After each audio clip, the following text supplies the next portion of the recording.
Hello. হ্যাঁ সোহানা, বলছিলাম যে আমি 10 মিনিটের ভিতরে বাসায় ঢুকবো, তুমি খাবারটা একটু গরম করো। রাত কটা বাজে দেখছো? রাত 11:30 বাজে। আচ্ছা, তুমি কি প্রত্যেকদিন এই রাত করেই আসবে? তোমার এই রাত করার চক্করে আমার ঘুমে ডিস্টার্ব হয়।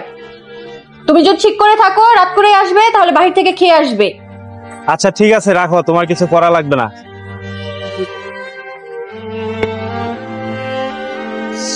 বৌমা, হ্যাঁ মা, বলুন।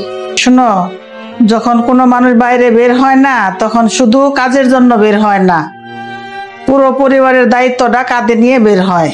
সে পুরো পরিবারের মুখে দুমুঠো ভাত তুলে দেওয়ার জন্যই বের হয়। দুবেলার রান্না করা অনেক সহজ, কিন্তু দুবেলার খাবার জোগাড় করা অনেক কঠিন। এজন্য বলছি, যে ঘরে খাবার জোগাড় করে তাকে সম্মান দেওয়া উচিত, কারণ সে যদি রোজগার বন্ধ করে দেয় না, তাহলে বুঝবে দুবেলা খাবারের কি দাম। মা, আমার অনেক বড় ভুল হয়ে গেছে, এরপর থেকে আর এরকম হবে না। ঠিক আছে, যাও, চলে আসবে, ওর খাবারগুলো গরম করো। ঠিক আছে মা।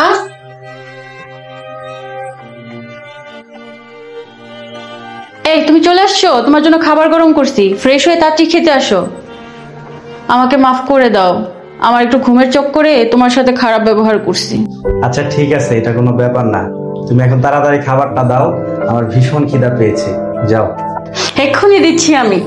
যে মানুষটা পরিবারের সকল সদস্যের জন্য অন্ন জোগাতে নিরলস পরিশ্রম করে সারাদিন সারা বছর, পরিবারের সকল সদস্যের উচিত সেই মানুষটার প্রতি যত্নশীল হওয়া।